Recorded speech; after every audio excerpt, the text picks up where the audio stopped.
Right, we have John Dagger here still, and we just want to ask him about the experience that he had when he was running this place as a trout farm, which began when swimming sort of met a demise in 1975, late 70s, because the leisure centre pool was built.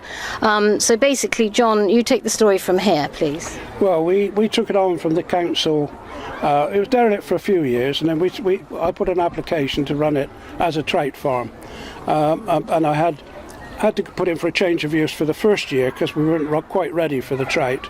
So we opened it as a swimming pool for the first year. Reasonably successful. Yes, and that was 84, we believe, because we got quite a lot of photographs. Yes. And then 85, we then opened it up as a trout farm. Right. And so where did the trout come from? I bought them from a farm which bred them in Nailsea. And we used to bring them down here as little fingerlings. Yeah. And this end of the pool was sectioned off into 3 sections. Yeah. So you'd have the fingerlings in the far end. We'd then move them up when they got a little bit bigger into the middle bit. And then when they got a bit bigger, we put them in the next bin, so 5 or 6 inch fish.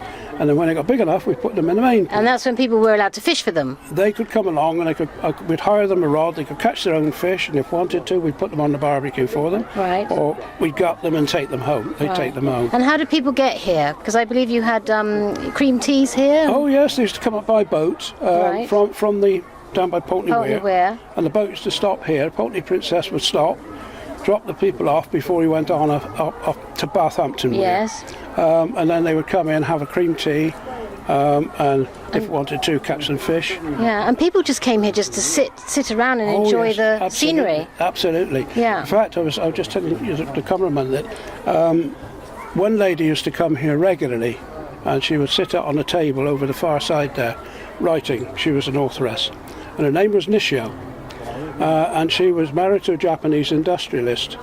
And she said to me one day, "What are you going to do with a small pool?" So I said, the one that was built in 1861, the children's pool, yeah? It was built before that. That pool was there before that. Yeah, 1861.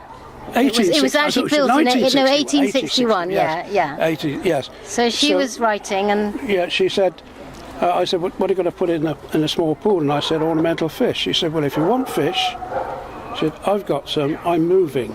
She lived at Lansdowne. She said, come up and have a look. And I wouldn't believe it, she had carp up there, which was absolutely brilliant. Wow. Japanese kois.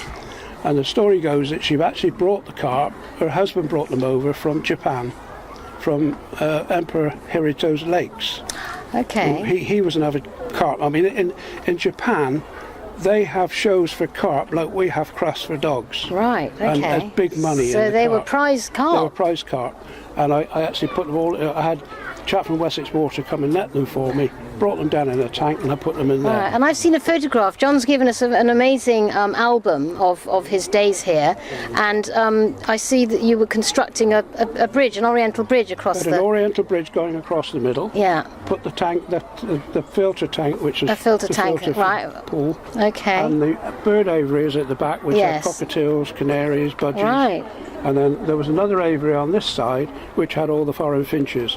So we had about 50 or 60 foreign finches in there. How lovely. And the aviary was actually the changing rooms for the children originally, when the pool was for swimming. So I built the whole of that. Right. So that we could put the birds in there. Okay. And tell me, what was your relationship like with all the neighbours? You were quite friendly with them, weren't you? Very good, because, as I say, we were always friendly with them. They were friendly with us.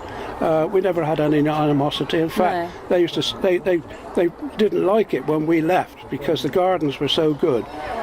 Jenny, in fact, won the Bath in Bloom award. That's right, with her baskets, wasn't it? Or all the hanging baskets, flowers, all the flowers along that riverbank. You would never believe how beautiful they were. Sweetheart, we're just filming, darling. Just a minute.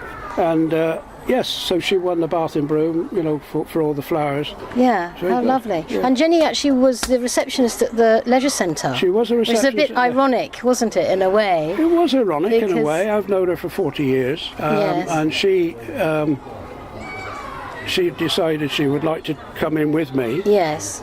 I couldn't run it officially myself because in those days, senior officers weren't allowed to have another job. Right. So explain what your roles were then. I mean, your most latter role was superintendent of the leisure centre. No. No. Okay, you explain. I was assistant director at Leisure Services. Okay. What happened was that when the contractors took over the leisure facilities, they took over the sports centre. Before that, I was assistant manager at the sports centre. Right. Then they took over the facilities. This is a contemporary leisure, I think they were called. And I was left out on a limb. And the director said to me, because they didn't want the whole contract, would I take on the rest of the contract that was there, which include the golf courses, etc., right. and the river, and the pavilion and Culverhay Sports Centre. That's a dual use centre. Yeah. So I took that on and they promoted me to Assistant Director of Leisure Services. Right. So that's how... We have a wonderful picture of John standing in the archway of the pools, which was the main entrance, wasn't it? Oh, it's yes, blocked yeah, off now. yes, yes. But people used to come through that archway to Yes. swim in the big pool. Yes. And then there was a separate entrance for the children's pool, wasn't there? No. No? In fact, we used to have lifeguards standing here to make sure that the children didn't come through the gate Right. into this pool. So how many lifeguards would you have to have on a really At least busy three. weekend? At least three. Right, so two on the Sometimes main four. pool. Oh, really? On a busy Sometimes weekend? On a bigger weekend, yes. Right. You've got to, because it's quite deep. Yes. And it's cold. Yes. And people going in straight away, they catch Yes, their breath in yes. cold water. You probably experienced that Yes. yourself. But so we had to have lifeguards, definitely. And we Right. had, as I say, on a really busy weekend, there were four. And can you remember your very first job when you actually qualified as a swimming instructor? How your history started, and how soon it was that you actually became an instructor here?